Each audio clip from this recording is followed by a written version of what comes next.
peradaban Islam pada masa modern. 1. A. Kondisi Islam pada masa modern. Beberapa ahli sejarah memiliki teori sendiri-sendiri tentang pembagian tahun dalam periode sejarah peradaban Islam. Namun secara umum, sejarah peradaban Islam dibagi menjadi 3 garis besar periode, yaitu 3 periode besar tersebut sebagai berikut. 1. Periode klasik. Masa ini merupakan masa kemajuan, keemasan, dan kejayaan Islam, terhitung dari tahun 650 sampai dengan 120 Masehi. Pada masa inilah daerah Islam meluas dari Afrika Utara sampai ke Spanyol di belahan bumi dan melalui Persia hingga ke India belahan bumi timur. Daerah-daerah itu tunduk kepada kekuasaan dinasti Islam. 2. Periode pertengahan. Pada masa pertengahan peradaban Islam ini terbagi menjadi 2 fase, yaitu fase kemunduran dan fase 3 kerajaan besar. Pertama, fase kemunduran dari tahun 1250 sampai dengan 1500 Masehi. Di masa ini mulai muncul dan semakin terlihat nyata peradaban antara Sunni dan Syiah dan juga antara Arab dan Persia, sehingga masa Islam terbagi 2 bagian. Bagian Arab yang berpusat di Mesir terdiri dari Arab, Irak, Suriah, Palestina, Mesir, dan Afrika Utara. Bagian Persia yang berpusat di Iran terdiri dari Balkan, Asia Kecil, Persia, dan Asia Tengah. Kebudayaan Persia mendesak kebudayaan Arab. Kedua adalah fase 3 kerajaan besar terhitung dari tahun 1500 hingga 1800 Masehi. 3 kerajaan besar tersebut adalah Kerajaan Utsmani di Turki, Kerajaan Safawi di Persia, dan Kerajaan Mughal di India. Sama seperti fase sebelumnya, perhatian pada ilmu pengetahuan sangat kurang di masa ini mengakibatkan peradaban umat Islam semakin mundur. 3. Periode modern. Pada periode modern di awal tahun 1800 Masehi hingga sekarang merupakan zaman kebangkitan umat Islam. Umat Islam mulai sadar bahwa di Barat telah timbul peradaban baru yang lebih tinggi, menjadi ancaman. Pada periode modern, umat Islam heran melihat kebudayaan dan kemajuan Barat. Raja-raja dan para pembuka Islam mulai memikirkan bagaimana meningkatkan mutu dan kekuatan umat Islam kembali. Munculnya pembaruan Islam. Tokoh-tokoh modern pembaruan Islam. Untuk memuliakan kembali masa kerajaan Islam, lahirlah tokoh-tokoh mengadakan suatu gerakan pembaruan dengan mengevaluasikan yang menjadi penyebab mundurnya Islam dan mencari ide-ide pembaruan dan ilmu pengetahuan dari Barat. Tokoh-tokoh tersebut pembaruan yaitu A. Rif'ah Baidawi atau Rafi'ah At-Tahwi. Rifa'ah Baidawi merupakan seorang pemikir Islam modern yang lahir pada tahun 1801 Masehi di daerah Tahtan, Mesir dan meninggal pada tahun 1873. Dalam kapasitasnya menjadi seorang ulama, ia menyerukan kepada umat Islam bahwa selain kemudian akhir kelak yang perlu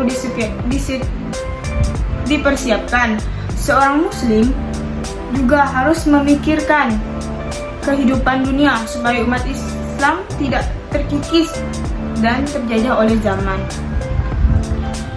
B. Jamaluddin Al-Afghani. Jamaluddin Afghani lahir di Asadabad, Afghanistan tahun 1839 Masehi dan wafat di Istanbul pada tahun 1897 Masehi. Beliau merupakan salah satu pemikiran Islam yang memunculkan pemikiran-pemikiran sebagai berikut. 1. Beliau menginginkan kejayaan Islam pada ini dapat diraih kembali dan mampu menghidupi dunia modern. Umat Islam harus kembali memahami ajaran Islam dengan rasio dan kebebasan. 2. Beliau menginginkan kaum perempuan dapat meraih kemajuan agar dapat mewujudkan masyarakat Islam yang dinamis dan maju. 3. Kepemimpinan autokrasi harus diubah menjadi demokrasi. Menurutnya, setiap warga negara memiliki hak untuk menyampaikan pendapat. C. Sultan Mahmud II. Pembaruan Islam di Turki Utsmani dipelopori oleh Sultan Mahmud II hingga tahun 1839 sampai dengan 1785 Masehi. Ia mempunyai latar belakang pendidikan tradisional dalam bidang pengetahuan agama, pengetahuan pemerintahan, sejarah, sastra Arab, sastra Turki, dan sastra Persia. Mahmud diangkat menjadi sultan di tahun 1807 dan usia kira-kira 22 tahun. Setelah Sultan Mahmud II berkuasa, maka berpusat pemerintahan kerajaan Turki Utsmani bertambah kuat. Ia akhirnya berpendapat bahwa tiba waktunya untuk memulai usaha-usaha pembaruan yang telah lama dicita-citakannya. Di antaranya pemikiran-pemikiran pembaruan Sultan Mahmud II sebagai berikut. 1. Menerapkan sistem demokrasi dalam pemerintahannya. 2. Menghapus pengutusan sultan yang dianggap suci oleh rakyatnya. 2. Perkembangan ilmu pengetahuan di masa modern. Berikut ini tokoh-tokoh yang memprakarsai perkembangan ilmu pengetahuan di masa modern, yaitu yang A. Muhammad Ali Pasha. Muhammad Ali Pasha, Mesir 1765 hingga 1849 Masehi. Beliau memiliki gagasan untuk mewujudkan ilmu pengetahuan. Ide dan gagasan Muhammad Ali Pasha yang dinilai inovatif ini diwujudkan dengan mendirikan sekolah-sekolah modern. Beliau memasukkan ilmu-ilmu modern dan sains ke dalam kurikulum sekolah yang didirikannya. Sekolah-sekolah inilah yang kemudian dikenal sebagai sekolah modern Mesir pada khususnya dan dunia Islam pada umumnya. Yang B yaitu Shah Waliullah. Shah Waliullah, India 1703 hingga 1762 Masehi, memiliki pemikiran yaitu perlunya penterjemahan Al-Quran ke dalam bahasa asing. Tujuan penterjemahan ini agar masyarakat tidak mengerti bahasa Arab dapat memahami maksud dan menerapkan dalam kehidupan sehari-hari. Bahasa yang dipilih untuk terjemahan adalah bahasa Persia karena banyak digunakan di kalangan pelajar Islam India saat itu. Kemudian putra Shah Waliullah melanjutkan pemikiran sang ayah. Putra Shah Waliullah membuat terjemahan Al-Quran ke dalam bahasa Urdu. Bahasa Urdu inilah bahasa yang lebih umum digunakan oleh masyarakat Islam India daripada bahasa Persia. Yang C yaitu Muhammad Rashid Rida. Muhammad Rashid Rida, Lebanon 1865 hingga 1935 Masehi, mengambil jalan pemikiran umat Islam harus menguasai sains teknologi untuk mencapai kemajuan. Kemunduran umat Islam disebabkan karena ada banyak unsur ajaran bukan Islam yang sudah masuk terlalu jauh ke dalam ajaran Islam, sehingga ajaran Islam di tengah kehidupan umat Islam tidak murni lagi. Oleh karena itu, perlu dilakukan pemurnian ajaran Islam di tengah-tengah kehidupan umat Islam. Yang 3 yaitu perkembangan budaya. Perkembangan Islam tidak lain dipengaruhi oleh perkembangan ilmu pengetahuan dan teknologi. Dalam bidang kebudayaan, dampak dari perkembangan kebudayaan tersebut ada yang bersifat positif dan ada bersifat negatif. Dampak positif, masyarakat muslim masuk mengenal demokrasi, yaitu menetapkan setiap orang memiliki hak dan kewajiban yang sama. Budaya disiplin kembali muncul, yang mulanya pudar di kalangan umat muslim. Budaya persamaan hak antara laki-laki dan perempuan. Sedangkan dampak negatifnya adalah pergaulan bebas, perjudian, dan budaya foya-foya yang jauh dari ajaran Islam. Yang C yaitu peristiwa penting dalam perubahan Islam. 1. Peristiwa gerakan modernisasi politik Islam Jamaluddin Al-Afghani 1905 hingga 1897 Masehi. A. Gerakan Islamasisme Afghani. Jamaluddin Afghani berpendapat bahwa salah satu sebab kemunduran umat Islam karena tidak ada persatuan dan terputusnya tali persaudaraan di kalangan umat Muslim.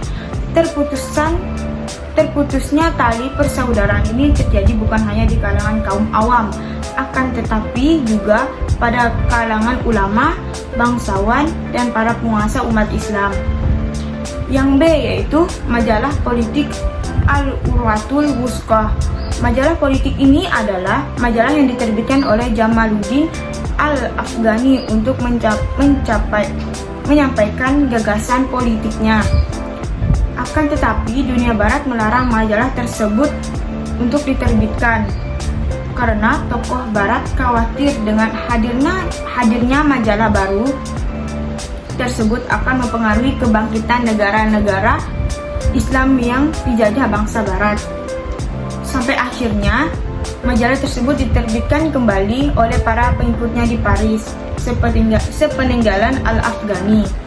2. Peristiwa modernisasi politik dan pemerintahan Islam Muhammad Abduh 1849 hingga 1905 Masehi.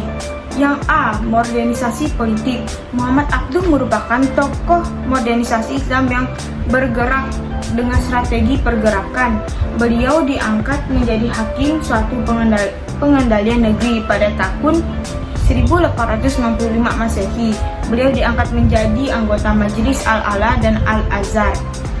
Yang B. Modernisasi pemerintahan.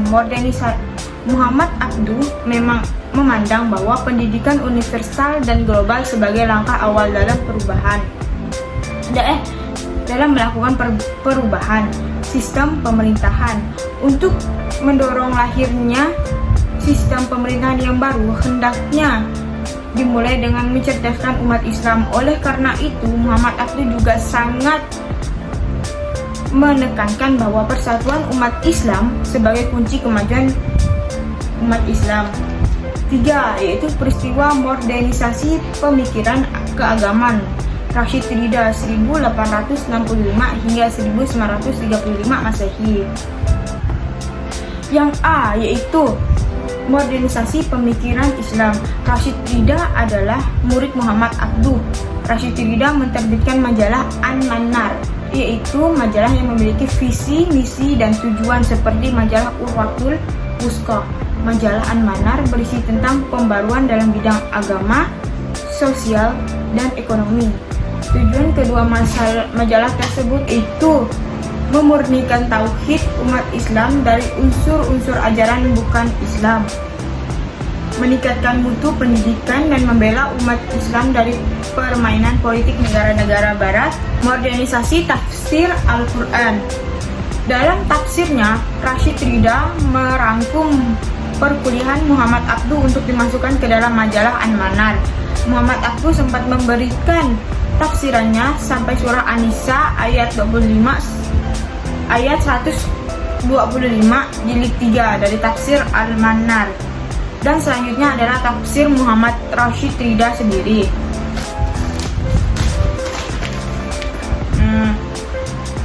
5. Perintah modernisasi Muhammad Iqbal 1873 hingga 1938 Masehi.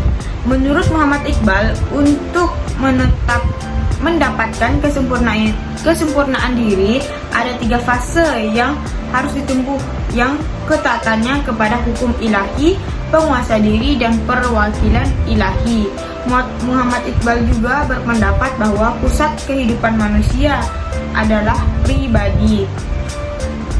Yaitu D. Nilai-nilai positif gerakan pembaruan Islam. Adapun nilai-nilai positif dari gerakan pembaruan Islam sebagai berikut. 1. Persatuan.